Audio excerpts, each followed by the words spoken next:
হাই friends, মই নিশা বৰা। মই আজি মিছোৰ পৰা এটা পাৰ্চেল অৰ্ডাৰ কৰিছিলোঁ। এইটো আপোনালোকে চাব পাৰে, ধৰিব পাৰিছেই চাগে কি বস্তুৰ। এয়া হৈছে এটা কাটৰি ব্লাউজৰ পেপাৰ কাটিং। এয়া চাওক, এয়া চাওক, ছিংগল কটৰি বেক চাইড। এইটো বেক চাইড ধুনীয়াকৈ ইয়াত দেখাই আছে। আপোনালোকৰ একো অসুবিধা নহয় এটা ধুনীয়াকৈ এটা ব্লাউজ চিলাবলৈ।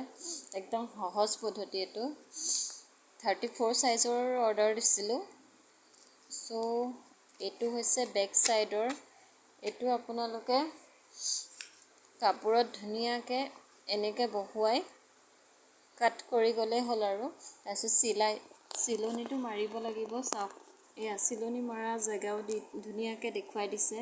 এইখিনিত কাটি এইখিনিৰ পৰা আমাৰ চিলনিটো বহিব ধুনীয়াকৈ, দেখিছেই। তাৰপিছত এইটো হৈছে বেক পাৰ্টটো হৈ গ'ল আমাৰ। এতিয়া আমি ফ্ৰণ্ট ছাইডটো দেখুৱাম। এইটো চাওক, এইটো ফ্ৰণ্ট ছাইডৰ, আৰু এইটো হৈছে কাটৰিটো, আৰু এইটো দেখিছে, একেবাৰে সহজ। আৰু এইটো আমাৰ হাতৰ, চাওক,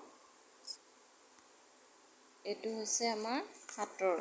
এয়া চাওক, খুব সুন্দৰকৈ দিছে। আৰু এইটো হৈছে চুটি হাতৰ দিছে, চুটি হাতৰ আহিছে। কিন্তু আপোনালোকে ইচ্ছা কৰিলে ফিটা আছে নহয়, ফিটা দি জুখি পেলাই এইটো এইফালে কাপোৰ বহাই দিব পাৰে কিমান লাগে। কোনোবাই হয়তো 3/4ৰো পিন্ধে, কোনোবাই দীঘল হাতৰো পিন্ধে। সেইটো নিজৰ ওপৰত কথা আৰু চিলাওঁতে। তাৰপিছত আহিছে এটা আপোনালোকৰ বেক চাইডৰ। এইটো এটা ডিজাইন দেখিছেই। তাৰপিছত এটা ডিজাইন দিছে, এইটো চিম্পল আৰু এইটো ৰাউণ্ড ডিঙিটো দিছে। এইটো যদি ডিজাইনটো নালাগে আপোনালোকে এইটো বহুৱাই পেলাই এনেকৈ, এইটো বহুৱাই ধুনীয়াকৈ এনেকৈ কাটিব। এইটোৰ মতে কাটি দিলেই হ'ল। কাপোৰত বহুৱাই এইটোৰ মতে কাটি দিলেই হ'ল।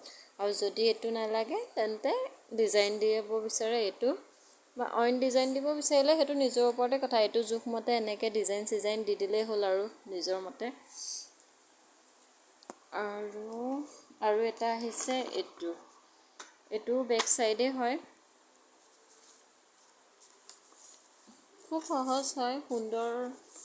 এইটো ব্লাউজত ইজি প্ৰচেছ, জোখ লৈ থাকিব নালাগে আৰু। কেতিয়াবা যদি কাপোৰত কাটো তেতিয়া দেখুৱাম আৰু।